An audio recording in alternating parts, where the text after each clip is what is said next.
Assalamualaikum warahmatullahi wabarakatuh. Saya Trisatya Yulianto Ramada, Kepala Seksi Penetapan Hak dan Pendaftaran Kantor Pertanahan Kabupaten Kapuas. Kantor Pertanahan Kabupaten Kapuas pada tahun 2020 ini mendapatkan suatu kehormatan. Kami melaksanakan program baru yaitu PTSL Food Estate.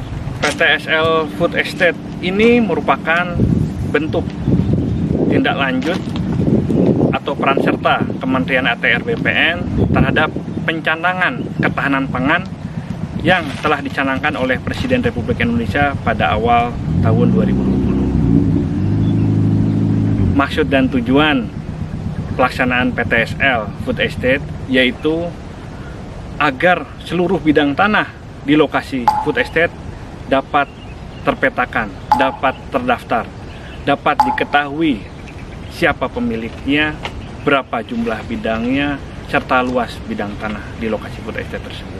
Tahun anggaran 2020, Kantor Pertanahan Kabupaten Kapuas memiliki target sertifikat sebanyak 16.044 bidang.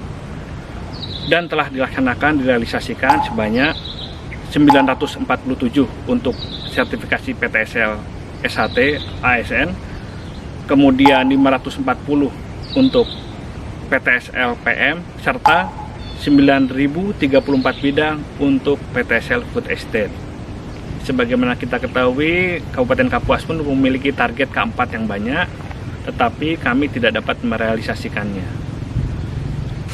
Kami, Kantor Pertanahan Kabupaten Kapuas, mengharapkan adanya suatu regulasi sehingga dapat menyelesaikan permasalahan-permasalahan di lokasi ekstrak migrasi, sehingga bisa membawa manfaat yang banyak bagi masyarakat pemilik tanah di lokasi tersebut. Demikian yang dapat kami sampaikan dari Kabupaten Kapuas.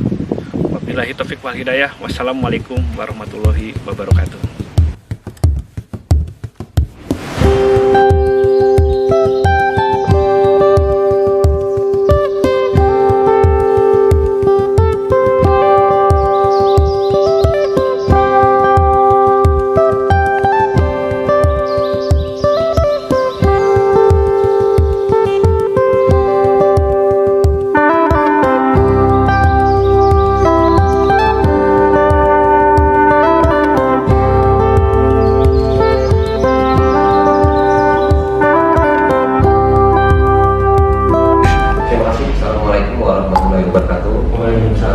Terkait kegiatan food estate di Kabupaten Kapuas atau Pertanahan Kabupaten Kapuas yang memang awalnya sih memang artinya anggaran baru diturunkan ini sekitar bulan Oktober ya, Oktober awal tanggal 5 sebesar 6,9 miliar anggaran untuk food estate kegiatan PTSL food estate ini dengan jumlah bidang PBT 13.203 bidang, kemudian untuk SHT sendiri 13.200 bidang ya kurang lebih, kemudian juga K4-nya juga 37.000 bidang. Pengukuran PTSL Food Estate di Kabupaten Kapuas relatif terkendala terhadap penetapan batas bidang, dan hal ini diantaranya adalah satu, terkait kurang sadarnya dari pemilik tanah untuk menunjukkan batas tanahnya dan memasang tanda batas, sehingga peran saksi dari pamong desa menjadi penting. Hal ini Kantor Pertanahan Kabupaten Kapuas selalu melakukan sosialisasi pendekatan kepada masyarakat untuk memberikan peran terhadap pentingnya penetapan batas bidang tersebut. Kemudian yang kedua, pemilik tanah yang berada di luar lokasi objek PTSL Food Estate di desa atau di luar kabupaten, sehingga para pamong desa sebagai saksi tidak dapat menunjukkan batas-batasnya, sedangkan batas tanah yang tidak atau belum terpasang Yang ketiga terkait dengan pengumpulan KTP atau NIK pemilik tanah, karena pemilik tanah berada di luar lokasi desa atau bahkan sampai di luar kabupaten yang jaraknya relatif sangat jauh, dan akses untuk hubungan baik via telepon ataupun terhadap salah satu keluarga atau familinya tidak didapatkan, sehingga masih diperlukan waktu pencarian penelusuran terhadap subjek haknya. Kemudian yang keempat, peran pamong desa itu sendiri sangat penting dan utama dalam kegiatan ini. Sedangkan pada bulan Desember terhadap kegiatan PTSL Food Estate tersebut kita terkendala adanya persiapan pilkada di tanggal 9 Desember tersebut. Terhadap para pamong dan desa, dan secara etika kita juga terhambat waktunya, dan ini menjadi salah satu faktor atau kendala dari keempat faktor yang saya sebutkan tadi, kenapa pencapaian PBT atau peta bidang tanah PTSL Food Estate di Kabupaten Kapuas tidak bisa 100%, yaitu hanya sampai dengan 85,7%. Kemudian terhadap pola penguasaan tanah di lokasi objek PTSL Food Estate yang di dalam area AOI 74.000 hektar tersebut ada 3. Di antaranya adalah pola penguasaan bidang tanah yang dikuasai dan dikelola secara langsung oleh pemiliknya. Dan yang kedua, pola penguasaan bidang tanah yang dikuasai dan dimanfaatkan oleh penggarap. Nah, yang ketiga adalah pola dan penguasaan bidang tanah tersebut tidak dimanfaatkan dan tidak dikuasai oleh siapapun. Dalam hal ini bidang tanah tersebut oleh identifikasi awal tidak terdapat subjeknya. Kriteria yang ketiga tadi, bentuk penggunaannya berupa rawa, hutan yang dihutankan lagi, dan semak-semak yang subjeknya belum diketahui siapa pemiliknya.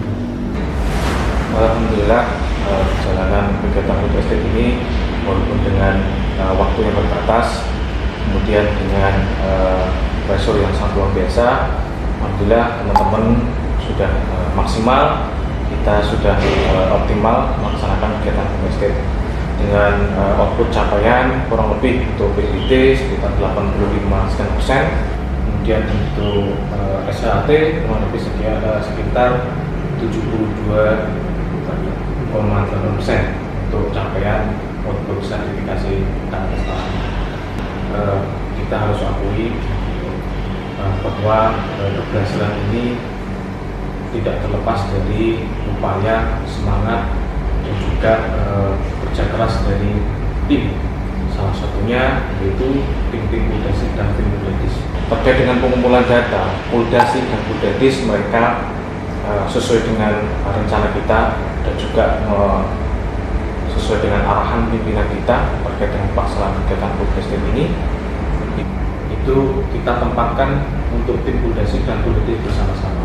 Memang secara besaran tidak sama persis personilnya, tetapi paling tidak jumlah personil Puldasik dan Puldadis itu mereka seimbang, sehingga mereka bisa bersinergi untuk Puldasik dan Puldadisnya.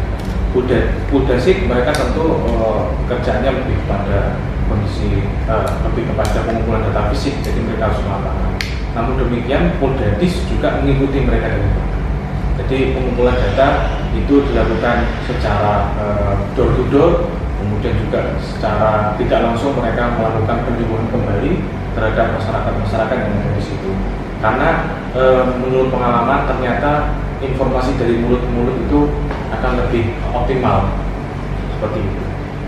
Terus kemudian terkait dengan tempat tinggal mereka bersama-sama di lokasi basecamp dan Budadis. Mereka siang malam bekerja. Jadi mereka siang itu melakukan pengumpulan data fisik dan data yuridis, kemudian malamnya mereka melakukan pengolahan data. Pengolahan data ini mereka olah sampai kurang lebih jam 12 sampai jam 1 malam, kemudian jam 3 malam mereka melakukan mengirim data ke kantor. Nah, terkait dengan pengiriman data ini memang kita temui beberapa kendala di lapangan. Menurut informasi ada beberapa kendala, ada dua yang kendala penting di sini, yaitu pertama mengenai kendala akses, karena tidak semua lokasi-lokasi food estate ini bisa dijangkau dengan kendaraan roda 4 maupun roda 2. Jadi sebagian besar itu harus melalui transportasi sungai, kemudian baru disambung dengan transportasi darat. Nah, yang transportasi darat pun ini tidak langsung dengan menggunakan roda 4, jadi harus roda 2 dulu, baru kemudian dijemput oleh kawan-kawan di kantor pertahanan menggunakan roda 4. Jadi proses pengiriman data pun mulai dari pengumpulan data sampai dengan pengumpulan data sentralnya di kantor pertahanan itu memerlukan data kurang lebih 1x24 jam. Jadi data itu baru diterima di kantor pertahanan. Itu untuk lokasi-lokasi yang secara akses dia sulit dan juga secara jaringan dia agak susah. Nah, kemudian kendala yang kedua yaitu terkait dengan cuaca. Jadi cuaca ini memang karena kebetulan pelaksanaan kegiatan itu di akhir-akhir bulan Desember, November-Desember, itu cuaca itu ada kalanya memang Kapuas ini diguyur hujan yang sangat lebat, sehingga bisa 24 jam itu tim tidak dapat melakukan pengumpulan data fisik karena cuaca yang tidak memungkinkan. Jadi bisa ada hujan dan juga terkadang memang ada petir. Nah, ini karena juga tanah pimpinan juga, selain kita harus melakukan atau melaksanakan menjalankan kegiatan ini secara optimal, yang tidak kalah penting juga kita juga harus tetap menjaga kesehatan, karena kesehatan itu tentu modal kita dalam bekerja. Apalagi di akhir-akhir tahun ini atau di tahun ini kita tidak hanya berperang dengan target teman-teman, tetapi juga berperang dengan COVID-19 yang tentu saja mereka berada di sekitar kita. Dan terkait dengan solusi-solusi yang kita sudah upayakan, kita lakukan dalam pelaksanaan kegiatan ini, tentu saja berdasarkan arahan juga dari pimpinan-pimpinan kita, baik pimpinan di kantor wilayah pimpinan Provinsi Kalimantan Tengah dan juga pimpinan di kantor pertahanan Kabupaten Kapuas, kita 1x24 jam itu kantor tetap buka. Dapat kita sampaikan, terima kasih buat teman-teman yang sudah melaporkan semua kegiatan tadi. Ya, semoga apa yang kita sampaikan ada manfaatnya ya bagi kita semua. Demikian, wassalamualaikum.